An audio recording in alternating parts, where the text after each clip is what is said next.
Welcome to this podcast is making me thirsty, the number one destination for Seinfeld fans.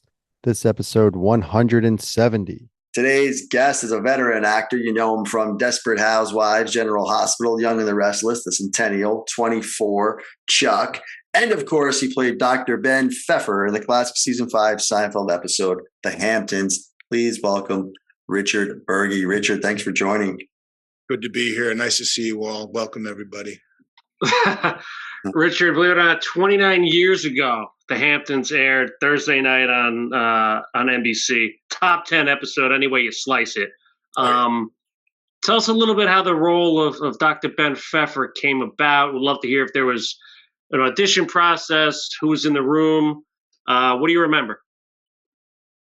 I had just finished shooting a pilot for Glenn Larson, who was a big Hollywood producer, working on a series in Hawaii with Cheryl Ladd. I was the second banana. And so I had never really heard of Seinfeld. And my agent said, hey, man, until the show goes back into production, you want to go read for this show? So I said, sure. Read the script, read the piece. And I just thought, oh, okay, I kind of get this guy. And I had this, everybody's in the room, Jerry and all the producers. And I just felt that the character was really aloof, and he's a doctor, and I have doctor friends, and I watched some of these guys operate. And so I just made a choice to not really talk or look at anybody and just sort of be in my own little world. And they loved it because I guess everybody's trying to make small talk. And I not only had a job, but didn't really know about this one and made the choice just, I had this sort of approach to be kind of aloof and out there. And then that carried through the whole character, and, just this guy that would say stuff that's really just sort of checked out and thinking about something way different than the circumstances going on, which played well. Yeah, that comes across too. That's one of the notes I made just rewatching the episode again. Obviously, like Chris said, it's a top 10 for us. But that's kind of my question. That's the feeling I got watching again, is that it's very hard to tell. And I'm sure this was deliberate, but I'd love to hear your take. Whether you're saying, when you tell Elaine, some people just say things to be nice, right? It's very hard to tell if you're talking about the baby or her, which I'm sure was part of the reason why you said it like that. But, was that a deliberate choice? Was there talk around that? Did Larry David give any cues? Like the Sharonis? Like, it just seems like you left it so ambiguous that it just was perfect, like that aloof thing you're talking about there. So that's what they were sort of looking for, is the ambiguity and the whole thing, that there's people that are, interacting with you, but they're on a completely different track of consciousness and attention. So the breathtaking thing was this word that meant a lot to her and had very little. It just was something that was thrown about rather easily by Dr. Pfeffer, or by this character. So you mentioned you didn't know much about Seinfeld. This is 94, so this is season 5. It's kind of at its peak, I would say. So I guess when you're were you a little loosey-goosey, I guess, going into that? Yeah, I hadn't really, I'm not a big consumer of TV. When I was living up in the hills, I didn't have a TV. I listened to music, and I had candles, and I had this very sort of monkish way. I read a lot and painted, and so I didn't have a TV for years. And still to this day, I'm not a huge consumer of television. So I didn't know that, really. Right. So there was. I think I knew Jerry Seinfeld was a comic. Yeah. So there were no nerves like Larry David and Jerry Seinfeld, these big names. You just nailed it. Had no idea. So that's great. So yeah, that first scene, we'll never forget it. Right. You're kind of in the bedroom there, checking the baby. We never even see the baby. I was curious what's in that. What was in the crib? But a doll. Yeah. So what I love about this is rewatching, I'm like, so the doctor's there, and then they invite you to stay over. I don't know who invites their doctor to stay over, but hey, it's the summer, it's the Hamptons, right? So that first scene, obviously with the parents and then Julia. Tell us a little bit. You could tell there was chemistry, even though you were kind of aloof and saying breathtaking, but there was definitely a nice little chemistry there between Yeah. and Julia. What was it like? What was it like working with her? Obviously, she's gone on to great things. She's a doll. She's wonderful. We had a blast. I mean, she really knows how to roll with things. And I guess there's a scene out, we're looking out on the balcony, and it's kind of, supposed to be a romantic scene. But once again, I made the choice to kind of count stars and look at the constellations, because, I've just got this other, wavelength that's running through my cranium, and she's sort of an ancillary, essence. And so that kind of permeated through the whole thing. I think at breakfast I was reading the paper, and just one of these people that's totally disassociated from the thing, and that's attractive, especially to some people who are used to like people hitting on them or being this focus of attention. How do you get somebody's attention to you? So it was, I just kept that line through of like, I don't care. I'm just stay with that. Yeah, that's a good point. And that's exactly what the vibe I got too watching it is that same vibe you're talking about. And with so much going on too, you were oblivious to George's whole predicament with the shrinkage, right? You're oblivious to the lobster stuff. Like you said, you're just like, I'm just hanging out, right? And it definitely comes across that way. But as Chris mentioned, I mean, that's a packed scene and a packed episode. I know we just talked about Julia. Just what was that like? You weren't a huge Seinfeld fan or watching it. You didn't really watch a lot of television, like you said, but you get the script and you see what's on the page, right? The whole shrinkage story, right? All of that stuff, and just how they handle it. How much fun was that? What was that like, kind of just being in that scene, watching Jason work, if Larry David or even Peter Melman, the writer, kind of came around, what was that like there for you? Oddly enough, on set, because I think they did some remotes there, I don't remember, but now that I think back, I didn't read the whole script of the show. I think I did see the episode when it came out, which I thought was fascinating, fun. All men can relate to the shrinkage thing. It was hilarious. So I just had what's called sides from the scenes that I was auditioning for. But at work, I was really taken by Michael Richards and his preparatory way. So, most people think that all that stuff, that physical comedy is just, I guess, impromptu, but he works it and he works it and he works. And he was the hardest working guy on that show. And I had such respect for him as a performer because he honed it. Where Jerry does his shtick, Jason does his shtick. They'll work it, but it's just not as crafted as what Michael was doing. Jason and I connected. We had a nice time. I remember seeing him twice up in Vancouver. Hey man, good to see you. Hey, listen, I got a script for you. I got my, who's your agent again? And that happened twice. And I was like, nothing. That's that. So God love him. But Michael was the hardest working guy on the show. Julia, she's super easy. She's, that what you see is what you get. She's really talented, fun, and loves to just play off whatever's happening. Jerry too. Jerry's a kick. I mean, you mentioned, I guess probably the most iconic scene with you is definitely kind of out on that deck, and you mentioned it, right? I mean, Julia just like peppering you with questions. I mean, it's just, like I said, this is a top 10 episode, and that's a top scene in that episode. So again, Pantheon for Seinfeld fans, some night, huh? And then you said, wish I had a telescope. And then, some dinner, huh? Like nothing like fresh caught lobster, if you remember. And let me know if let's see if you remember this one. Some house, huh? Well, that alluding to the property. No, I don't remember if I said it. Yeah. You said it was built by a Mark Fardman. I mean, just like Mark Fardman. Yes. Yeah. Yes, exactly. All these things. So, and then it obviously ends with the, that you just, obviously the ugly baby thing, and then kind of just ends. I was always curious, and then the next morning you're at breakfast. I always wondered if anything happened between the doctor and Elaine. Were there any scenes that were cut that we didn't see live on TV?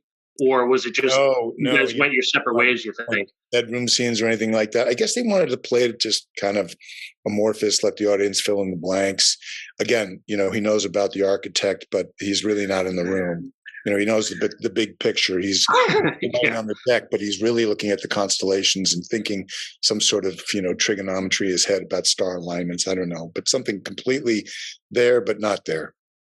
Yeah. And you mentioned, you had that pilot that you were working on when you got the Seinfeld gig. But it seemed to me, just from looking, doing a little bit of research, it was pretty early in your career of Seinfeld, right? As far as, Desperate Housewives came afterwards, Sentinel came afterwards, right? So we've heard from other guest stars that, like Chris mentioned, season 5 of Seinfeld, this was getting 20, 30 million views probably. After it aired, as you mentioned, the whole shrinkage thing, did you see a bump in things? Was it the kind of that effect of like, oh, on Seinfeld, are things coming to you? Or was it just a matter of it was your time? I did a fair amount of sitcom guest spots and 1 or 2 sitcom pilots after that. Yeah, so I guess having a toehold in comedy, I always liked comedy, especially doing an iconic show like that, definitely is a shot in the arm.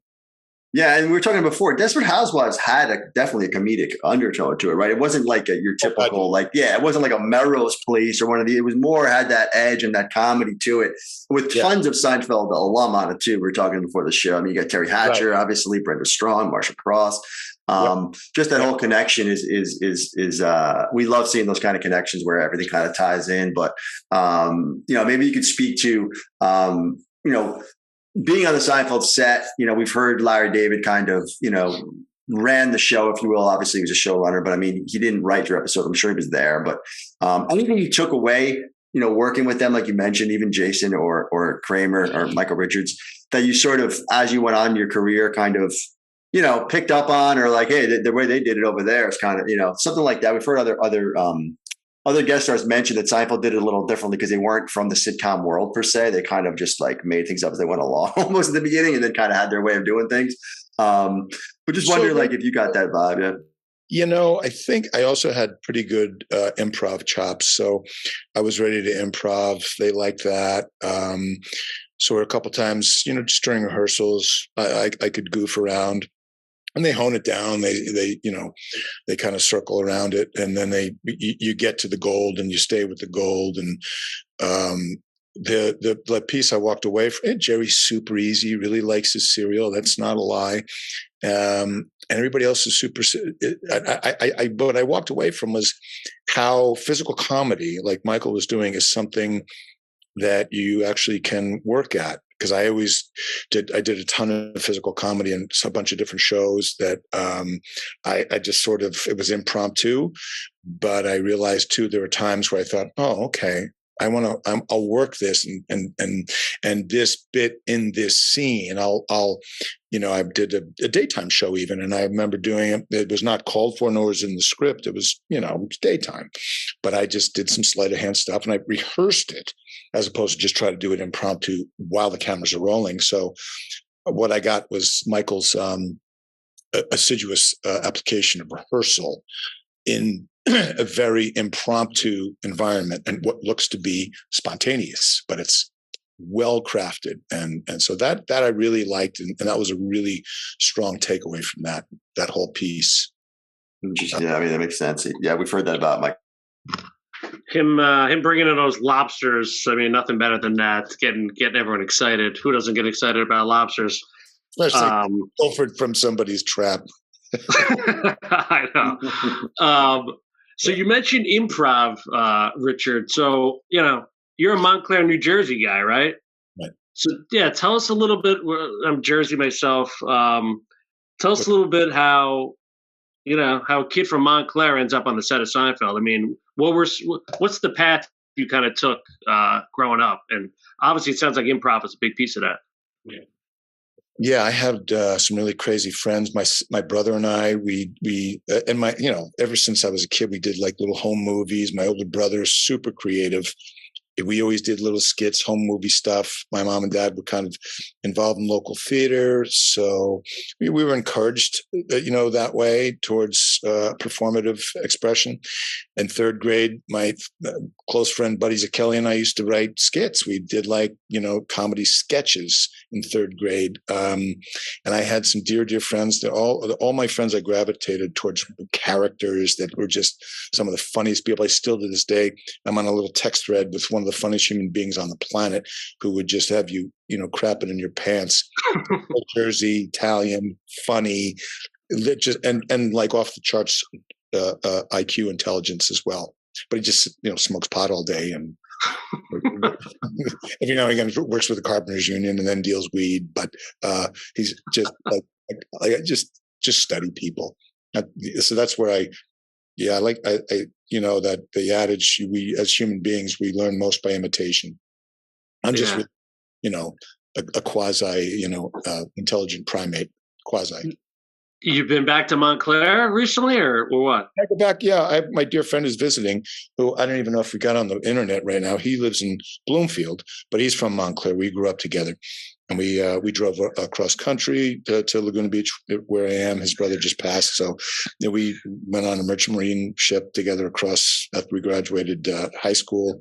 Traveled Europe, kicked around there. So throughout all those formative years, I just study people and pick up little weird stuff along the way.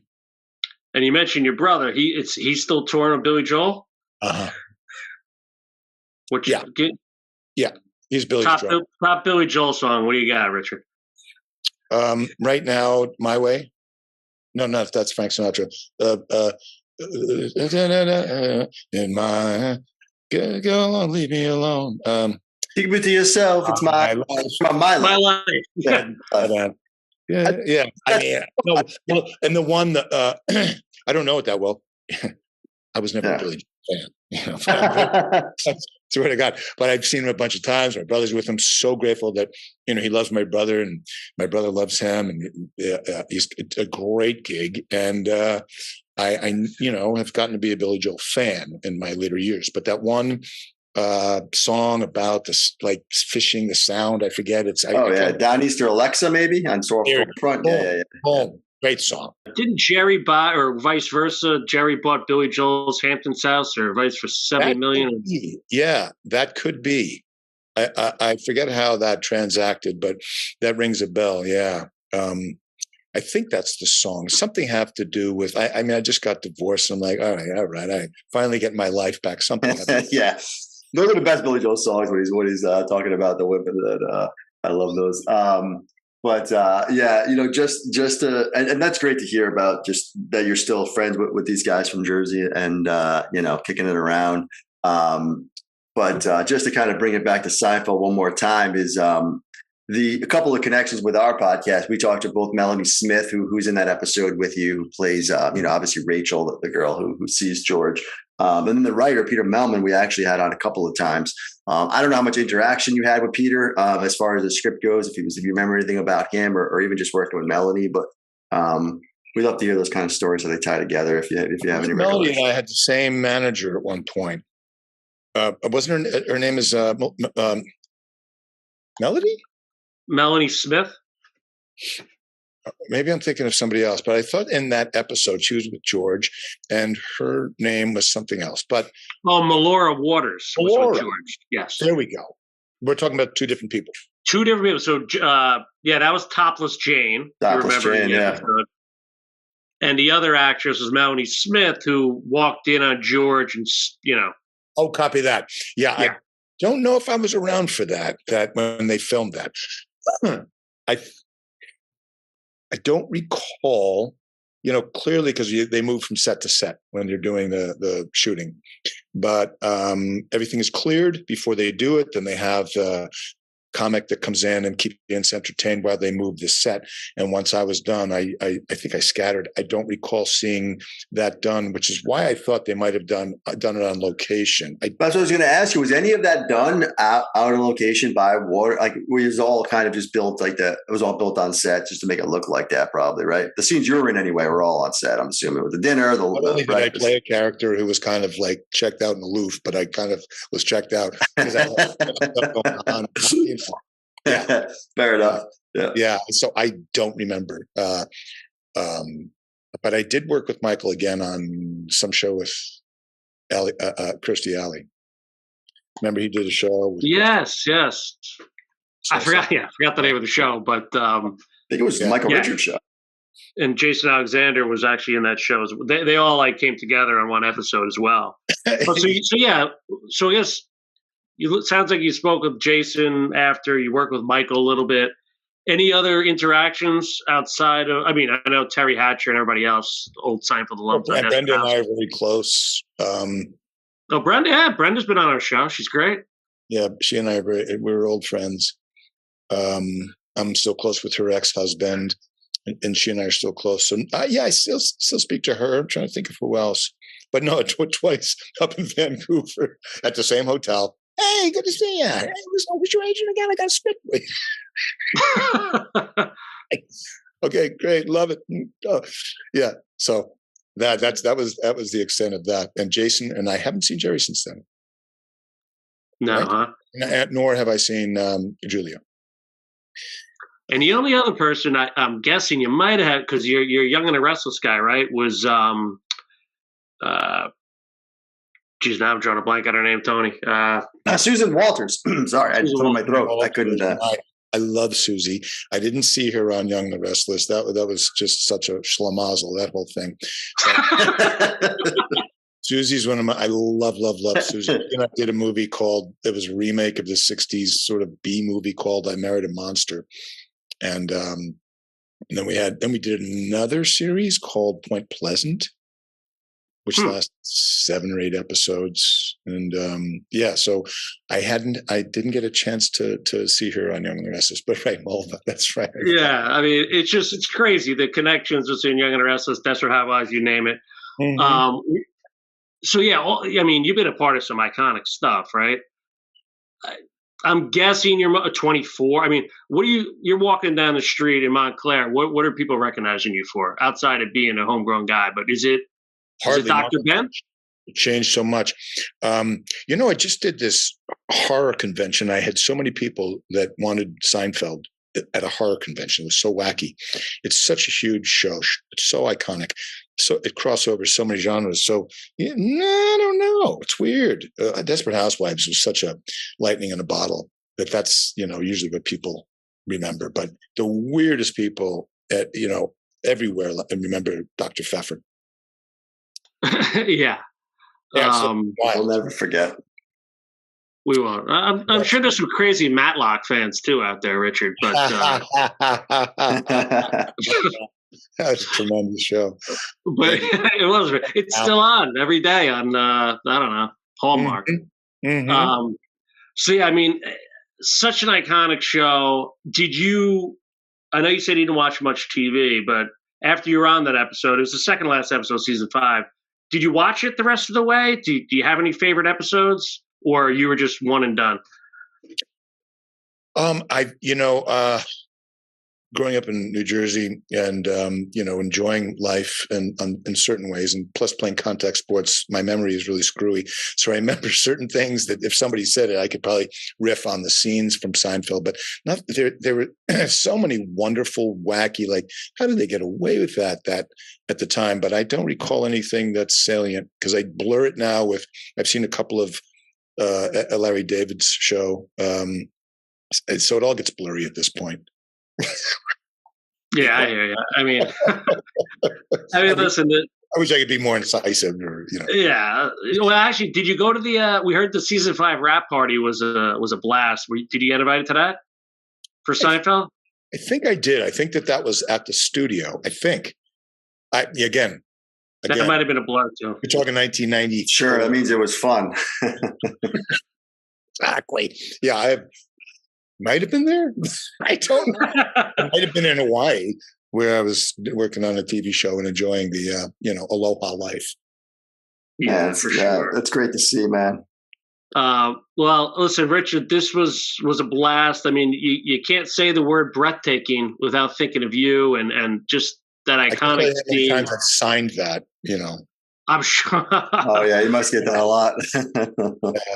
No, I'm sure, but I was honored to be a part of it. And at the time, I had no idea. Very similar to Desperate Housewives. Terry, I remember we got done doing a scene. She looked at me and she said, "We doing shit? What's going on?" I don't know what we're doing here. I said, "I don't know. I don't care." Yeah, I mean, yeah, it's similar to Seinfeld. Desperate Housewives was one of those shows that kind of came out of nowhere and was different than anything before. No one had really done that kind of show before. I remember when that came out. That's why it was such a huge hit. And like you said, you don't know when you're in it that it's going to hit. And that's an interesting take. Yeah, right. So you just you don't know. The nice thing about doing sitcoms, especially Seinfeld, is that you have an iconic comedian, and then you have a guy who's got chops as a comic, keeping the audience at a sort of frothy comic level. So everybody's laughing. It's fun. It's loosey goosey, and you get to play. And that to me was just delicious. I had so I usually just show up, have fun, and I don't have much attachment to the outcome because I'm usually thinking disaster. Yeah, and we talked about this a lot before we let you go. I mean, the difference with Seinfeld was you mentioned those main four, how kind of unselfish they were, right?